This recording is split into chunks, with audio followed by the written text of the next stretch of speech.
Welcome to The Point of View. This is your favorite current affairs show on television. Here on The Point of View, we get the right guests, ask them relevant questions on issues that matter to you, and you hopefully go home with some great insights. It's an interactive show. If you're watching on television, get in touch with your questions and your comments on the WhatsApp number on the screen. And if you're watching on any of the social media platforms, please feel free to speak to us via the conversation underneath the stream. Let's keep it healthy. Today we have an annotated presentation, a historical analysis of a contemporary issue. So over the weekend, indeed on Friday, two major entry points to the voter region were blocked by alleged secessionists, led to the arrest of 31 people. We'll take you back into very many years of history with my guest, who's going to be giving us some insights into the background to the British Togoland, Transvolta Togoland, and all the issues. We'll be right back. Don't forget, this program is brought to you by Airtel Tigo. Life is simple.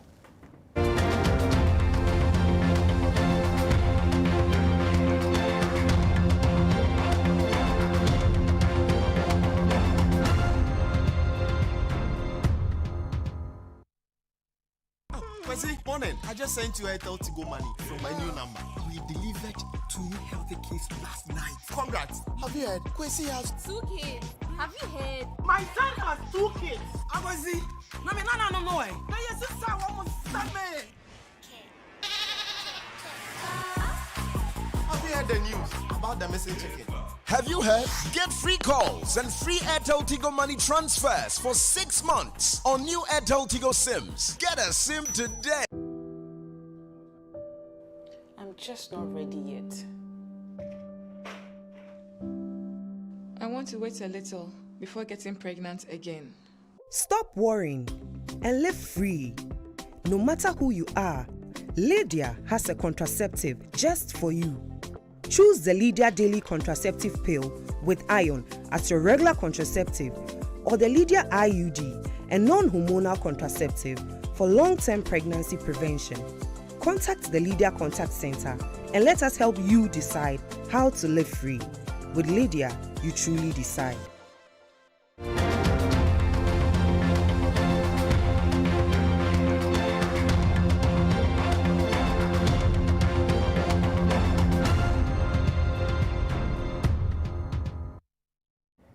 Welcome back to The Point of View. So tonight we're taking you on a historical journey over this British Togoland or Western Togoland issue. After the disturbances on Friday, in which a police station was ransacked and weapons stolen, 31 people, alleged members of a secessionist group, were arrested and charged. That story is on citynewsroom.com, and it says the Ghana Police Service has charged some 31 individuals who were arrested on suspicion that they were responsible for or engaged in disturbances believed to have been undertaken by the Homeland Study Group Foundation in the Volta region on Friday.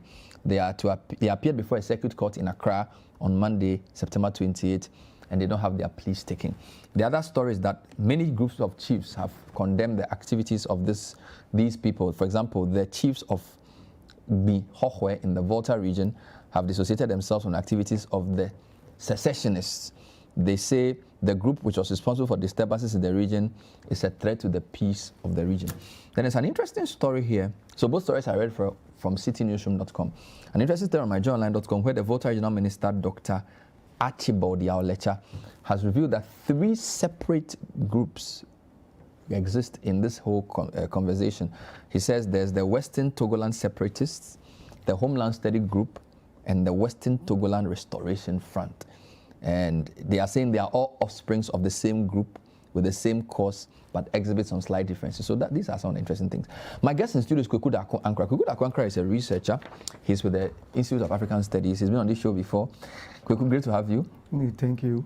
When I advertise your program, people say I should ask you, when is your book coming out? The book on names. It's very soon. How close are you to finishing? Oh, by before the end of the year. You'll finish before the end of the year? Yeah. Amazing. So Kweku's book will finish, and when it's done, we'll have it on, like we did with Professor Amo and Co. We'll have his book here. Now, before we talk about Kweku's presentation, he has a lot of things to show us, some maps. We'll basically be looking at what's the history of this thing, what did the plebiscite actually say, what's the difference between British Togoland and Transvolta Togoland, what's the genesis of so-called Ewe nationalism? Who are some of the prominent people within this group? How seriously should government take the Homeland Study Group Foundation and all of these things? But before we talk to Kweku, let's give you a quick snapshot of some views being expressed. So City News spoke to Dr. Vladimir Nchidanso on these matters, and he expressed some interesting comments on the activities that took place on Friday. Still watching the City newsroom as we continue our coverage of today's disturbances by some suspected members of the Western Togoland group. I'm here with the Dean of Academic Affairs for the Ghana Armed Forces Command and Staff. What do you make of the event, and also your assessment of the security apparatus' response? Some say they delayed, Well, it was something that didn't come to me as a surprise, because of the genesis of the whole situation and the way we have handled it so far. I knew it will come up again. I'm saying this because in the initial stages we thought it was child's play, and we gave them kids' gloves. I wasn't happy when there was a newly prosecuted, when some of them were arrested and left to go because the government was not interested. If the real story were captured and information disseminated to the ordinary Ghanaian, everybody would know that what you're doing, one, illegal, two, the results will not be, they won't get anything from it. In international discourse, for a people to say they want to secede and they succeed in secession, 3-4 things must be satisfied. There must be the evidence of a territory that used completely not as part of the territory they have been forced to join, like Eritrea. So it was easy for Eritrea to secede. Beyond that territory, there must be socio-historical realities, some evidence of the fact that everything they have been doing in that place is different from where they have been forced to join. Do we have that? We don't have that. 3, there must be evidence of suppression and oppression. That Ghana, since our Transvolta Togoland friends joined us, we have been suppressing them, oppressing them, give no human rights. These are the ingredients for secession. And which of these can be proven? Would you believe that in reality, these places were not part of Transvolta Togoland? Absolutely. And so they have no right even to say they were seceding. They join any group to secede. Peki, all the way downwards to Keta, were part of Gold Coast already. Transvolta Togoland started from the whole area all the way to Yendi. Yendi used to be part of Transvolta Togoland under British protectorate. And so when the plebiscite came, they thought, and wisely too, that it would not be wise for some of them to be in another country, especially their seat of government, that's the Dagmon stool, would be in Togoland, and Tamale and the bigger part of Dagmon in Ghana. So they voted massively to join the Gold Coast. The enclave that voted against, and that was only 58%, against joining Ghana, was the Hohoi area, the place they call Podome area and that kind of thing. So if you really want secession, what is the boundary? What are they agitating for? Where is the territorial boundary of the place? And as I said, where is the territory? The territory they are carving out of the old Transvolta Togoland means that there is a hidden agenda. According to some of the narrative they've pushed, 60 years after the plebiscite, they should decide whether or not they stay with the union or move on. So what do you make of that narrative? This is the biggest untruth being told. Before you leave, I'll give you a copy of the letter the British wrote. No clause that ever stated that 50, 60 years later you could do this. Now, even if it did, in terms of international law, I think it wouldn't be it's mind-boggling to think that international law, any treaty would have signed it that way, that 50 years later you can go. No, they would have shown the steps to take to leave. Why are they not giving that part of the narrative? So that was Dr. Vladimir Nchidanso there, talks about territorial issues, historical issues, and also evidence of oppression. So Kweku, let's start by talking about who are the Ewes? Because I think that's the foundation. It's funny, and everyone is asking Fantigan who are Ewes, but you are the PhD student and also the historian. So this is an Ewe issue, is it not? Yep. So just lay that foundation for me before we come into the boundary issues and then the whole British Togoland, French Togoland and all that. So who are the Ewes? Yeah, so the Ewes are certain homogeneous group of people who are from the Be-speaking group. When I say the Be-speaking group, I'm talking about Fon, the Fon Be. Then we have the Ajabe. Then we have the Ewe Be, and also the Mina Be or Gen Be. So these are the people who... Fon Be, Ajagbe, Ewek Be. These are the Be speakers. Egbe is language. Language in So Ewe. when you say Ewek, it means Ewe language. Ewe language. Fon Be is Fon language. And so Ajagbe. on. So all of these people have this internal, this language have internal intelligibility or mutuality. Okay. So when somebody speaks Fon, it is likely the Ewe is kind of will be able to understand, but he may not be able to speak it fluently. But the understanding is there, and that is how you can say it's just like Fanti and Asante. Okay. So that is the linguistic So Fon and Ewe, if you listen to dialectical differences. If you listen to Angelique and so on. Kidjo when she sang before Trump, she sang a song that we used to sing in Ewe. She sang it with different words, but all of us understood what she was saying, even though it was not the same words. Yeah. It was the meaning was there. So I think you are right there. That song is originally sung by a Togolese lady, Bella Bello. Yes, Togolese. so that is why it is like that. But she changed the words. She changed the words, yes, because you know it's a remix. She did the Fon version. Oh yeah, the Fon version. Okay. So what it is that the Ewes originally came from the Ketu within Oyo Kingdom. So they moved from the eastwards to their present location. And So Oyo Kingdom is in western Nigeria. Side. And Baketu is in Benin. Yes, and so they moved and came to settle at Tado and then Noche. But most of the other original argument seems to favor the Noche narratives. So various attempts have been made to show that all Ewes emanated from Noche, and as a result of Ken Agokoli's maltreatment of the people, they decided to move. So in 1964, for example, the Angono people instituted Hogbechecho as a festival to celebrate the exodus there from Noche. That is why it's called Hogbechecho, exodus there from festival.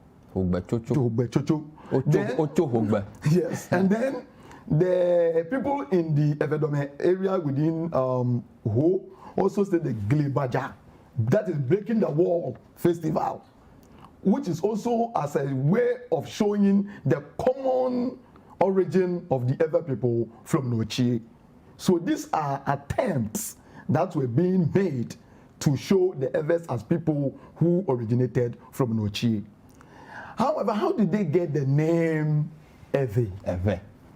When Dr. Gruner, who was the German authority at that time, came and asked the chief in Togo, who are your people? How they call it? Say, we are Ewes, which means people of the valley. Okay? Ewe. So all the people who speak these languages were then identified as Ewes. Okay.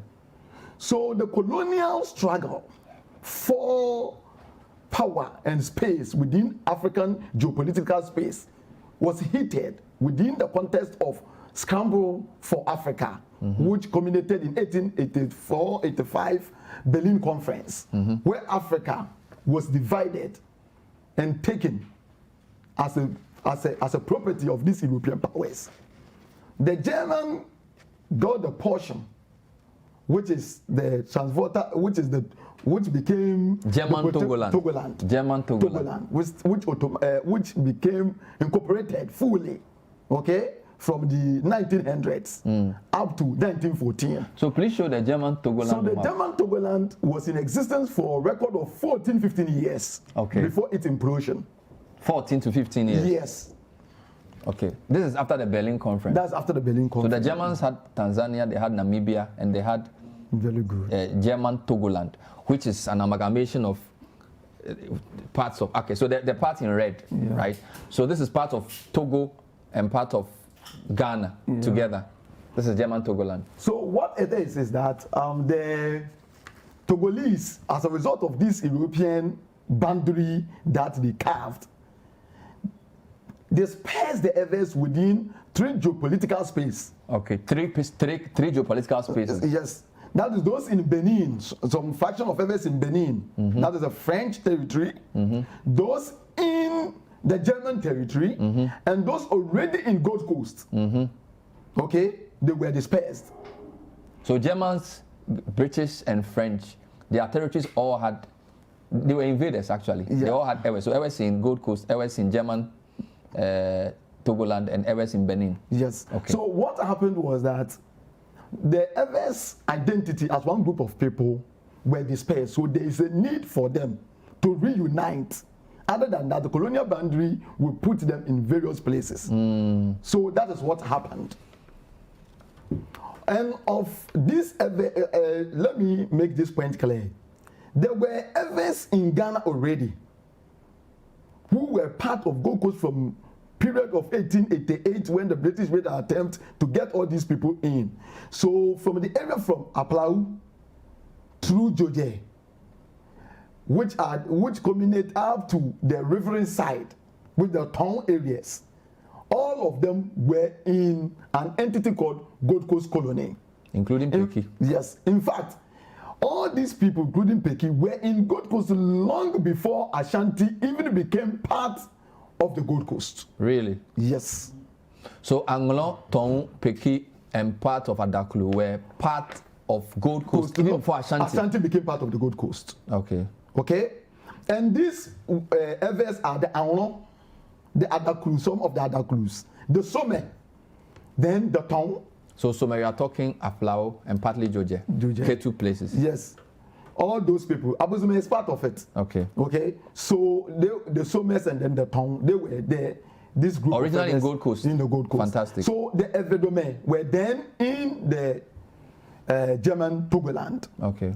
Then the First World War occurred, and then German lost the battle. So the idea of dividing or taking care of the territory became a problem.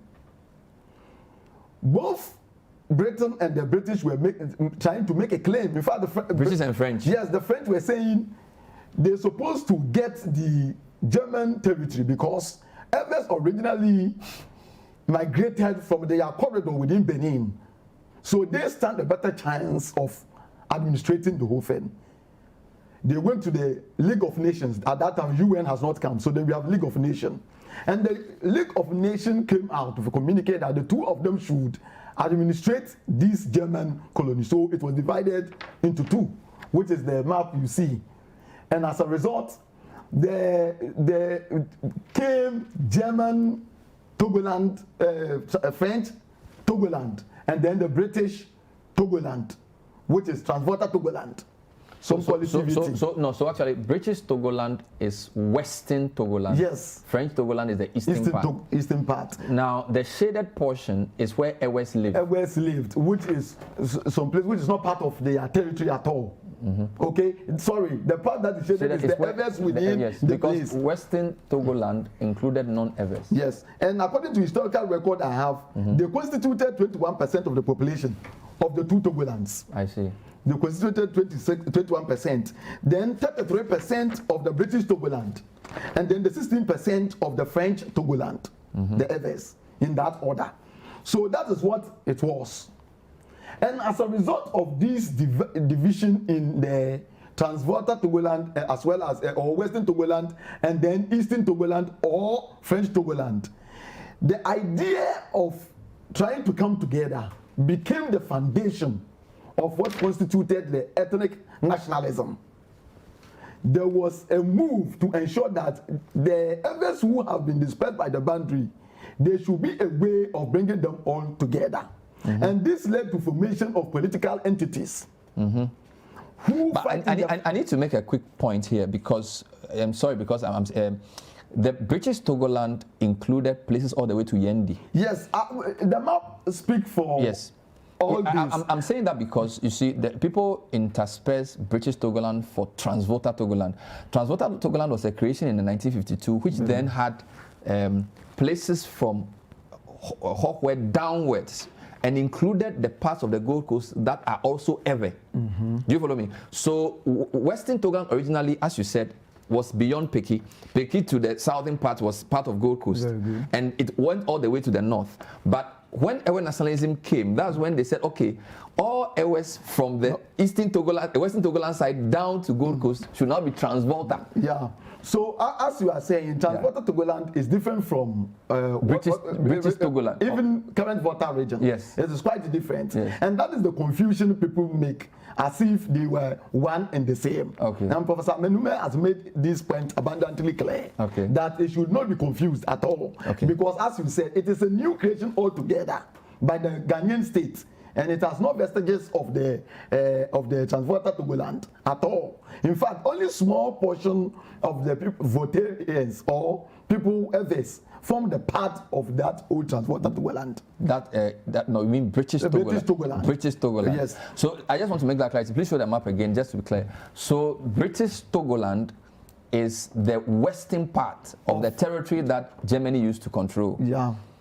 Eastern Togoland or French Togoland is the eastern part. Yes, which is now Togo. The entity, we call it Togo today. Yes. So now this united map then has the part that was added to the Gold Coast to make it Ghana. Yep. That's labeled there. Yeah. And then there's a line at the bottom that separated the Gold Coast from the Eastern Western Togoland. Yep. Okay, so far so good. Now, so this Ewe nationalism, how did it start, and who are the people who are the agitators of this? As I've shown, there is this thing I want him to put on for the people. The idea was that they wanted to be one, so they went to the UN. And the UN gives series of accounts, listen to them, and realize that if the British independence becomes a reality, these people will be left on their own. And the British, not wanting the people to be who they are, decided that it would be better if they are part of the newly independent Gold Coast. And this agenda was taken over by Nkrumah, who realized the advantage in it. Because when you leave that small territory alone on their own, they cannot fare well. But when they join, before already some of them have social, cultural, and political affinities with people in the Gold Coast. So as you see in the boundary, some of the people have their territories in Gold Coast. You will see that the traditional authority headquarters, as Professor Vladimir explained, will be, let's say, in Togo, okay, in the other side. So in order to bring this harmonization, it was better that these people form part of the Gold Coast territory. Okay. And that led to the issue of plebiscite to answer the question. So, certain political organizations came, which were divided into three groups. So we have the unificationists. The unificationists. The unificationists of Togolands. They argue for a step towards unification with the Gold Coast, or a step towards independence of United Togoland State. Okay. So they were the unificationists. So there you have All Ewe Congress, which was founded by, it started in Ghana, from the Ghana side, by Daniel Chapman. Okay. Then you have the Togo Congress, which is the TC, which is Transvolta Togoland Congress, which was led by S.J. Anto, okay, and others. Then you have the this French Juventus. You have the CAT and so on, all forming under the unification. So they believe in the idea of unification with the Gold Coast, or a step towards independence of the United Togoland State. Then you have the Unionists. The Unionists contends that association of French Togoland with French Union. And this included some chiefs and factions who had otherwise benefited from the French rule. So those were the people. So you see them, the party, the Togolais Progress Union, that's PTP, and the UCPN. Then we have the integrationists from the Gold Coast side. The Integrationists Association, which advocates for complete and permanent integration of British Togoland with an independent Gold Coast. All of the unificationists and the FTP were of Ewe leadership. That is what must be known. So you have the A.M. Sampson and others in AEC, S.J. Anto of Transvolta Togoland. You have Silvanos Olympio of CUT. You have E.K. Essien of Juventud, you have Pedro Olimpio of MPT, you have Komla Abulibodoma and others in the CPP, Dan Chapman, who was also a founder of AECP. But as the agenda for the unification... So what's the difference between integrationist and a unionist? So they wanted to be part of Gold Coast, to fully integrate. The integrationists wanted the Western Togoland to be part of the Gold Coast. Gold Coast. To subsume under. Yes, to be there and be part of it without being independent entity. I see. Because there are people who say the same between union and integration. Yes. And if you read Obeda Samoa, he says that some people believe that by even voting to join the Gold Coast, they were coming into union and there will be two separate federal republics. Yes. And some people think that no, it actually means you are integrating. That means that the small group becomes part of a larger group, which is the view the UN Security Council took. So I just wanted to be clear. It is in the view of this very confusing aspect. That's why people prefer to call them reunification. I see. Okay, people prefer to call it reunification because the thing is that they are attempting to be where they already belong. Okay. As a so group CPP was in favor of integration, as was the Northern People's Party. But we need to point out that the Northern People's Party was part of the Dankwa Busia tradition. Yeah, it's later. It was later when so there were opponents. They were opponents of CPP, but on this issue they were on the same side. Yes, they were on the same side because at that time the large chunk of the Northern Territories were part of. So they also opted to be part of Gold Coast. So yeah, they campaign. When we get to the results, it will bring these nuances that you are alluding to now. So what was the question in the plebiscite? The question of the plebiscite was just simple: vote to join the Gold Coast, or remain separate, and then later a solution will be found as to what to do with you. Okay. So that is why some people argue that virtually they were not given a choice. You see, the thing is that if you don't join, you have to wait, and then something will be done for you. So join now or wait until we determine the fate of the Togoland thing. Because East and West together. The French territory, when the Gold Coast was getting into the French territory, had not had theirs. So we don't know whether the question would have been they will be given their own independence, territorial rights, or they'll join, they will join the French. I get your point. It is unknown. So it was two choices. It was join the Gold Coast or wait. Wait. I see. And what was the and so outcome? The election was run. So sorry, the integrationists were voting for join. For join. What about the unionists? The unionists basically were part of the how do you call it? The integrationists. I see. But then the unificationists were against. They were saying that we want all areas to unite everywhere. We don't want you to join any Gold Coast. That is what led to union and then separatists. I guess. So it was boiled down to a choice between joining or going away. So Olympia was a unificationist. Yeah. Olympia was a unificationist. But the whole thing was that when the contestation was going on for the election, the French Togoland were not allowed to campaign within the British Togoland to influence. Okay. So the people were allowed to have that right. However, the Ghanaian state had the right to campaign. The French couldn't come and campaign in Western Togoland. Yes. But the British government, which I believe supported in union, supported CPP and MPP to vote. So what it is that, yes, of course, some of them were represented by people in the Gold Coast. Okay. Okay, which they were members of the CPP. So the CPP had interest in it. So CPP wanted integration. Of course, Nkrumah has made in line with his Pan-Africanism and then African unity. He wanted this thing to be done to show the world the capability of Africans in uniting in a common front. I see. So it was good to boost Nkrumah's own Pan-Africanist status or credentials. So that's what happened. We will come back and look at the result of the plebiscite and what it means. We will also talk about the secessionist agenda after the plebiscite and where the groups like the Homeland Study Group Foundation, Western Togoland Group, and all these groups are coming from. My guest is Guguda Akwankra, who's a PhD student and also a historian, African Studies. We're trying to give you some better background to what happened on Friday in parts of the Volta region. Stay with us.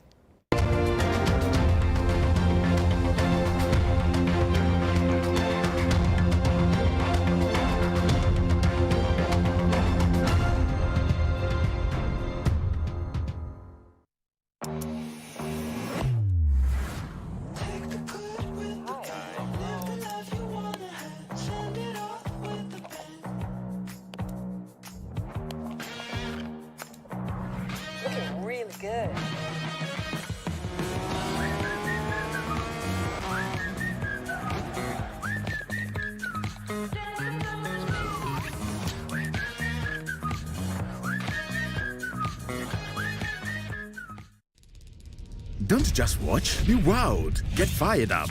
Get down. Catch feels. Drop the mic. Choose to be moved. On the move. Hot spot, any spot. Enjoy a new view. Walk in another shoes. Power heels. Paws. And feet. Take your stories to the streets. Hold court with court queens. Ice queens and Yas queens. Fly away. Come back home. And enjoy online entertainment on any screen. Sign up at showmax.com and change the way you watch. Just not ready yet. I want to wait a little before getting pregnant again. Stop worrying and live free. No matter who you are, Lydia has a contraceptive just for you. Choose the Lydia Daily Contraceptive Pill with iron as your regular contraceptive, or the Lydia IUD, a non-hormonal contraceptive for long-term pregnancy prevention. Contact the Lydia Contact Center and let us help you decide how to live free.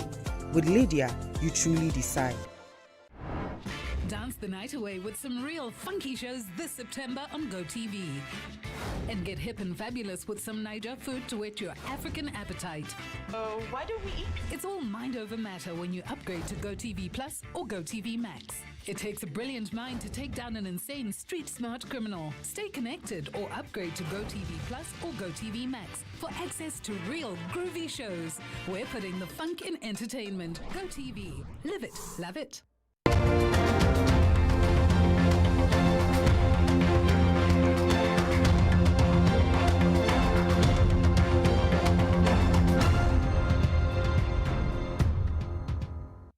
Welcome back to The Point of View. Tonight we're giving you some background, hopefully an annotated one, with diagrams and maps of the Ewe people. We've discussed who they are, how the colonial boundaries separated them into 3 territories: Gold Coast, then German Togoland, and then parts of Benin. How the World War and the outcome divided the German Togoland into Western and Eastern Togoland. How later on the Transvolta Togoland was created. Then the plebiscite, which had 3 groups: the unificationists, the unionists, and the integrationists. Now, what was the election result? Kukuda Kwankwa is my guest. Show me the result now and explain what happened there. So in all the results that was carried out went for integration and separation. Mm-hmm. So integration and separation. For the integration, the grand total in all was 93,095, okay, which constitute 58%. Mm-hmm. Okay. 93,095. Yes. 095. Mm-hmm. Okay. So it's actually there on the screen. 93093, 58%. Very good. And then the separation was 67492. And then for the separations, that's 67492. Okay, so this is the breakdown. Yeah, this is the breakdown. So this is the breakdown because as you see, there were 6 districts that were created: Mamprusi district, Dagomba district, Gonja district. So in the Dagomba district, even Yendi was within the traditional capital of the Dagomba was within. And when you go to the Gonja, a lot of group there. We have the Inchumurus, the Nauris, the Bimobes, the Konkombes, all of them were within that territory. But if you look on that screen, there are 6 groups there, right? There are 6 groups there. Then you have the southern, we have the Guans, within the Guans and the Akans. They were in the Buem Krache area, the Akans and Guans, which is the people who have now been carved out as Oti region. They were within that enclave. Then you have the Ho and then Pandu, which constitute the Evedome block. So those 2 groups actually voted to be separate. Yes, as the results show. So 18,000 for separation, 7,000 for union. Yeah. For Pandu, 17,000 for separation, 8,000 for union. But for Buem, for Gonja, for Dagoma and Mamprusi, they all overwhelmingly went for union. Yeah. So let him bring the other slide where we can go into details in the breakdown. In the breakdown, district by district in the. I hope that's clear though, guys. If you have it, put it up for us to see the breakdown of the result into districts, not just because Ho and Pando are amalgamations. So please put it up for us to see. And then, what did you want to say about that? Yeah, so if you look at one critically, that is the one that has come. You realize that, look at Krachi, all the areas, it will show you certain dynamics that was going on there. Why would the people in these areas, the Guan groups, okay, and the Akan group, opt for integration rather than separation? They were also fearing that when the new Western Togoland is created, they were going to be minorities to the others. And so it will serve their interest if they remain in the Gold Coast, where they have other Guan groups already existing. So people in what is now OT region preferred integration because they felt they would be minority to the others. Others when they go to the other side. So you see that there was a contested issues among these groups, okay, about the way to move. It is not only the others who voted this way.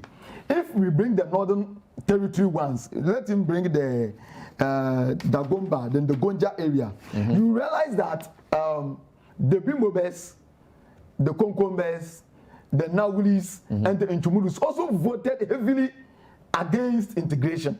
Really? Yes. The Bimobes, the Konkombes, the Nawulis, and the Nchumurus. They voted because they were also minority to the existing centralized states of Mampurisi and Gonja because they were under them. So it would have served their interest if they also had gone to Togo side. I see. Okay. So if you when there is a large chunk of Konkombes in Togo, please, if you have the result, please show it for us. So you can show the northern region ones that I gave him. The northern region one. The northern region ones that I gave him, especially the one on the Mampurisi and the Gunja districts. He didn't have it. Okay, you give it to me. I'll just read it for them. It doesn't seem to. No, I don't have it. That one because I took it from Daily Graphic. Okay. So it is a picture. I take. So you see the graphic fonts. The Kokomba areas, the Inchumuru, what's the other group you mentioned? The Bimoba. The Bimoba. Yes, in the Pandai area. Because all those people in the Nampanduri, all those areas. Okay, here it is. See? Is this one? No, not this. I have one on Mampurisi. Let me cite results. It's up there. I don't know if it's what they're showing. So you're saying that even though the four groups in the north voted for integration, if you go into the breakdown, smaller groups within the north voted for separation. They also voted for separation. Really? It is quite significant. So there were dynamics of who doesn't want to feel subjugated, wanting to choose a side that he will not be marginalized. Very good. Very interesting. So that is some of the unique aspects of that 1956 plebiscite. And in tandem with that, it should not shock us why today in the Democratic Fourth Republic, the people of Oti area, that is the Buem area, the Guans who feel that... So this is the graphic story. Buem Krachi district, the results, I'm not sure if they are clear. Gunja district, Dagomba district, and then I don't know if it's different. Togoland, the latest results now is up to the UN. This is a graphic of 1956. I gave him the constituency by constituency tabulation that he could use. Maybe that is Mampurisi one. Is this one? Yes. So you go through. I see, but it's not very clear, so you can see. Yeah. Anyway, so no, I think your not point, this one. There's particular one that you gave him. I gave him. He wasn't concentrating. Don't worry. Let's go on. Sometimes when you talk, they don't listen. So let's move on. So you're saying that we shouldn't take the results just wholesale and say like that. Kwando and Ho voted separation and everybody in the north voted integration. We have to go into the breakdown. The breakdown. When you go to the breakdown, realize that overwhelmingly or generally, the northern territories were in favor of integration. But when you interrogate the results, you realize that in Chubulu areas, they voted massively for separation. In the Konkomba areas, they voted massively for separation. In the Bimoba areas, they voted massively for separation. That is also there. And that shows the kind of historical alliance within the Togoland Congress between S.J. Anto and Chief M.K. Mbamidon. Okay, who is from the north, and so on. So these are some of the things that undergird these results that we are looking at now. Okay, so when the plebiscite finished, there are people saying that it wasn't in perpetuity. But I've read an article that says that because there were two questions, once you choose to become an integrated part of Ghana is in perpetuity. Yes. But there are people within the secessionist groups who say that this has some 50-year something. Is that correct? That is a propaganda that was rolled out after the issue. And it started basically with the post-independence secessionist elements. And as we said, the post-independence secessionist elements started with an organization called National Liberation Movement of Western Togoland, which was founded in 1972 and had their first rally in Parliament in Togo in 1972, which a lot of chiefs from the Vedome areas went there to support at the time. And this organization had leadership who were basically members of the old Transvaal Togoland. So you have people like S.J. Anto, Otto Auma, Reverend Amawetobla, and others, Kofi Ayeke and others were all within the National Liberation Movement of So they were not Togoland. happy with the results? They were not happy with the result. Yes, and the thing they said was that during Nkrumah's time, you see, after the declaration of the results, the people of Alavanyo did not even accept it. So there was a confusion. They were rampaging. So Nkrumah had to move in to quell that unrest.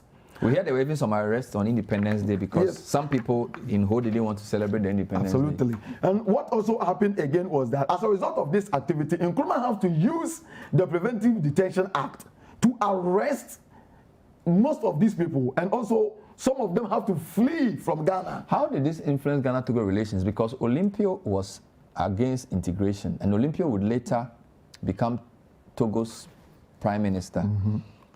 Can we say the suspicion between Ghana and Togo was heightened by the difference between Nkrumah and Olympio? No, in the beginning there was some light heightened tension because Nkrumah had wanted a joint unity with Togo. And he had had discussions with Olympio about it. And from what Nkrumah was came out of their communique was that there was a path or roadmap which they want to follow for that to be realized. But unfortunately, when Togo had its independence, they also back off. Okay. And this time around, if we move forward, we realize that Togo became a safe haven for the dissidents who were aggrieved about the plebiscite of 56. So this led to the strained relationship between Nkrumah and then Olympio until the coup d'etat occurred. The coup d'etat occurred for General Yasimbe to come in. First, Grudinski was ruling for a short period. Grunitsky before, yes, was in before Yadima then emerged. When Yadima emerged, he was also having that irredentist ideals that the people who are Transvaal Togoland people can still be part of their people. So he was supporting the activities, okay, of these Transvaal Togoland or these secessionists. Okay, let me read the plebiscite question because people are asking for the wording of the plebiscite question. I don't have it on the screen, but I'll just read. It says, do you want the union of Togoland under British administration with an independent Ghana? That's question one. Do you want the union of Togoland under British administration with an independent Ghana? Or two, do you want the separation of Togoland under British administration from the Gold Coast and its continuance under trusteeship pending the ultimate determination of its political future? Good. So the second question was rather long. Do you want the separation of Togoland under British administration? Because mind you, that's different from Togoland under French administration. Yes. From the Gold Coast and its continuance under trusteeship pending the ultimate determination of its political future, which is why we said question one was definite. Yes. Question two meant that you were going to be in some sort of waithood. Great. Now, you said there were groups called Tolimo, Morito, and Homeland Study Group. Because I want you to work your way down to Homeland Study Group. Yes, that's what I'm working to. So yes. So as I said earlier, you have the Tolimo, which is National Liberation of Western Togoland, or mimicking the Ghana National Liberation Movement. So this group also felt that as a result of the maltreatment of the others, okay, by the Nkrumah's regime, and then certain activities that also occurred during Buzia's regime, where the alien compliance order affected the others, and then Saleh's case, Saleh versus Attorney General, which affected 568 others who were civil servants. As a result of that issue, which is called Apollo 568, the others feel that as a citizen within Ghana, their rights and their question of their citizenship is being questioned, and they don't feel to be genuinely respected or dignified as Ghanaians. And this formed the foundation of this organization. And one of the things at that time, which was the bone of contention, was the trade issue on the border. As a result of the strained relationship between Ghana and Togo, the border issue became became hectic for people to cross. And the business activities on the border also slowed down, which affected, that is the main economic opportunity for people staying on the border frontiers. And as a result, they raised this issue that their right within the new Ghana state, nation state, is not favorable to the others. And that there is the need to raise the question of their right as people who already within the plebiscite who did not even voted in favor of the integration. But is that not a distortion from them, because there were already others as part of the Gold Coast, Peki, Tong, Adaklu, and Angolo, Georgia. They are all part of the Gold Coast. That's number one. Very good. Number two, the Western Togoland was not all Ewes. Very good. Right? So the plebiscite was not a verdict on Ewe views. It was a group of Ewes from Ho and Pando. So if the nationalists say that, based on all the things we've narrated, and plus the results of the plebiscite, they feel that they are not being fairly treated in the Gold Coast, I feel it's a bit of a distortion, is it not? Because clearly, the Western Togoland question is not an Ewe question. The Western Togoland question is an Ewe, is a Buem, is a Konkumba, is a Gonja, is a group of people's question, not just an Ewe question. So why have the Ewes taking it as their question? As I said, the agenda started from the Southern Ewes for all these integrationist ideas because of the opportunity and access to education. So they were at the forefront of these ideals. Okay, so they became the standard bearers for the whole integrationist idea and the unification. So what happened was that the people at the forefront, they perceive it as their core duties.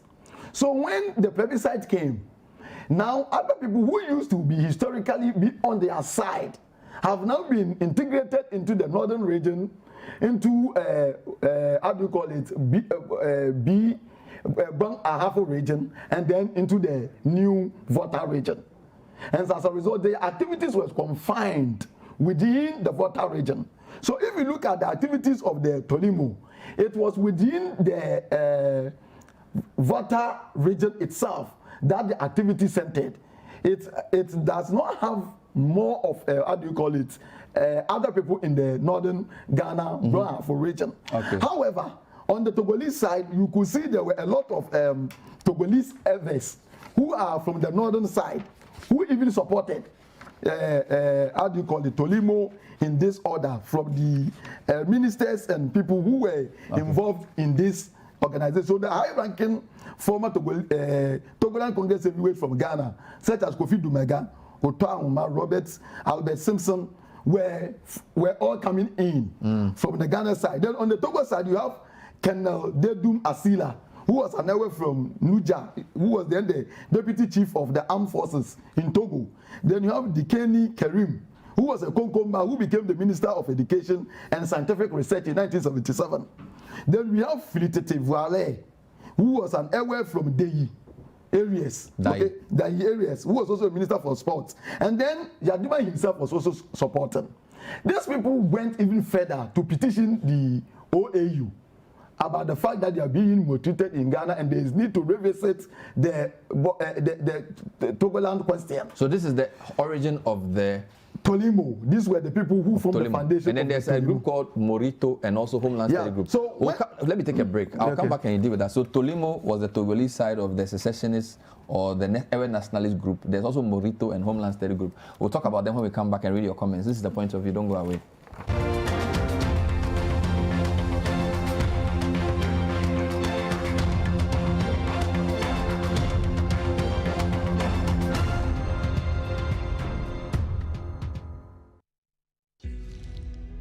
of new addictive series for you on DSTV.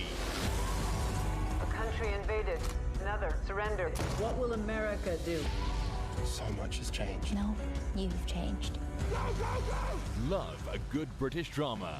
World on Fire's intimate portrayal of the effects of wartime on ordinary people may be your next favorite thing to watch. Or catch Stargirl, a stellar series around a teenage superhero who is a shining beacon in the darkest of times. True crime fans, you'll be fascinated by this brilliant federal agent as she dives into the dark criminal underworld. And join some of Power's most controversial characters in this spin-off. Series definitely worth checking out on DSTV.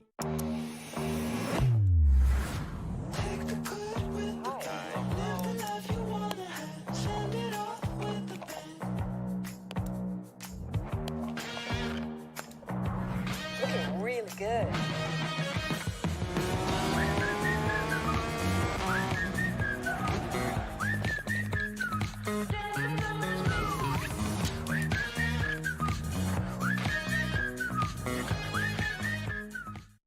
Cause I'm the new best thing. I'm the new best thing. Better than you've ever seen. I'm the new best thing. I'm gonna be the king. I bring that ching ching ching. Yeah, I'm the new best thing. I'm the new best thing. Discover new Silky Guinness Smooth. Perfectly balanced for a smooth, refreshing taste. New Guinness Smooth.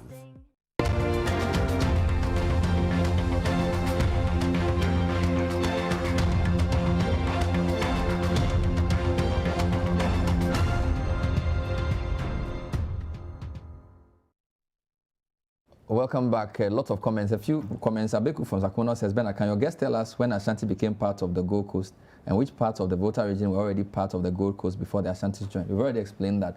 That is Peki all the way down. So below Peki all the way down to Keta. They were all part of the Gold Coast already. Second question, what's the difference between Transvolta, Togoland, and British Togoland? I've already told you. British Togoland started from Ho all the way up north beyond Yendi. That included 6 groups: Mamprusi, Gonja, Kokomba, Boem, and then Peki, Ekpando, and Ho. That's British Togoland.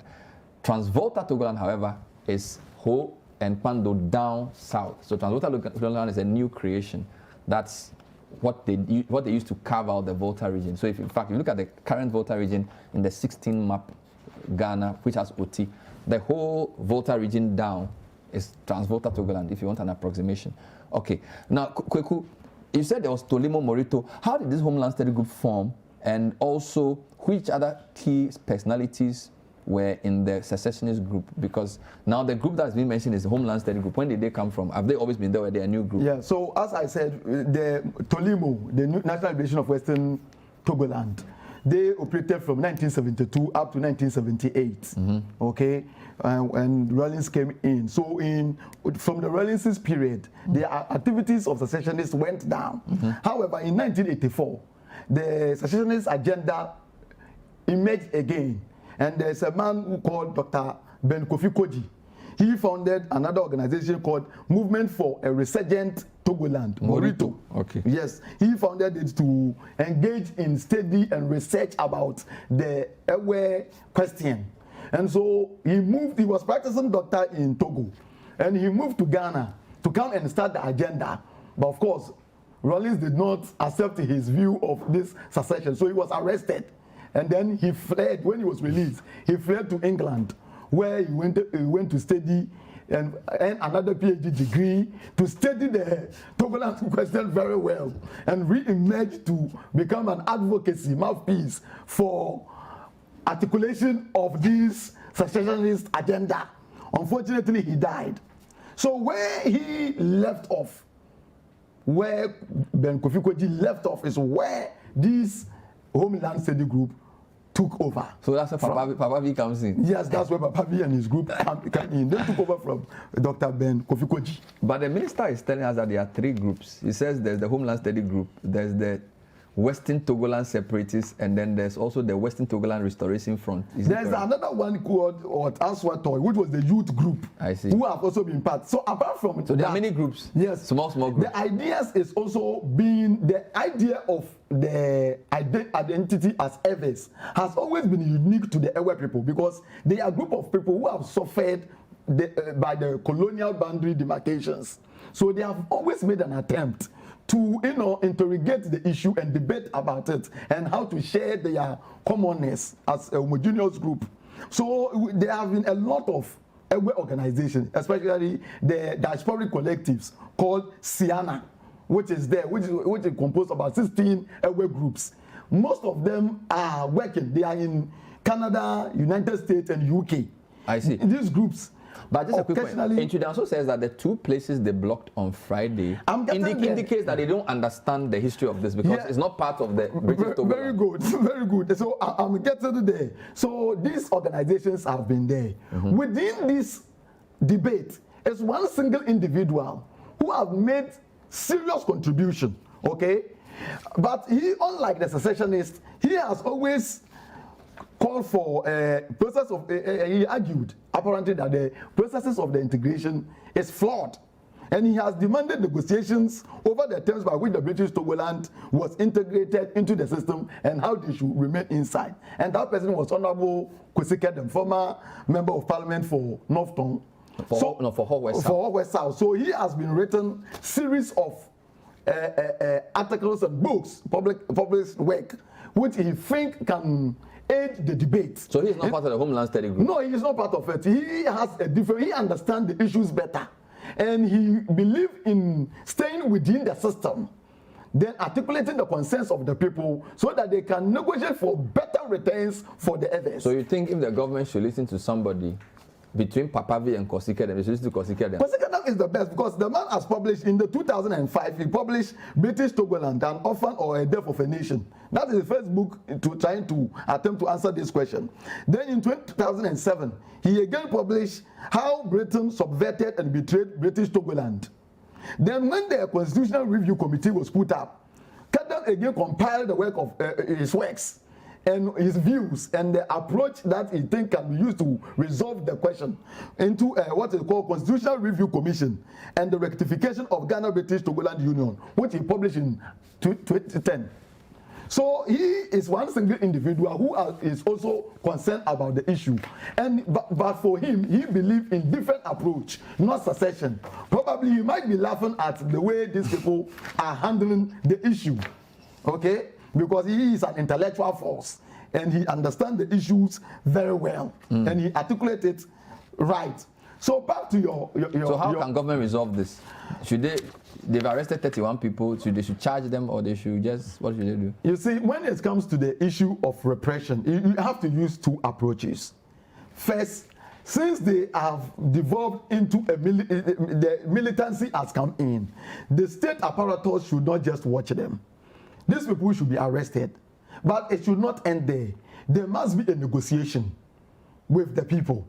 Because when you negotiate by bringing them onto the table, and as we are arguing, they will realize that most of the claims they have been peddling around and feeding the public, and some public who do not know the underlying issues, some of them may take what they are saying to be true. But when we engage them transparently, the issues themselves will come. For example, how do you move to those 2 areas that you come, who are traditionally not part of Transwater Togoland? How do you come and do that and make a claim? So the government should engage them. The government should engage Fantastic. them. And certain issues too as amplify what they want to do. You know, they have argued about the fact that some of the... Okay. We ran out of time. We'll continue maybe later. But thank you so much. I appreciate it. Kuku Dakwankra, a historian and a PhD at the African Studies Department. Hope you've learned something. My name is Bernard Avle. Thank you for watching. The Voters Diary with Vivian Kai Loko is up next. Stay with us.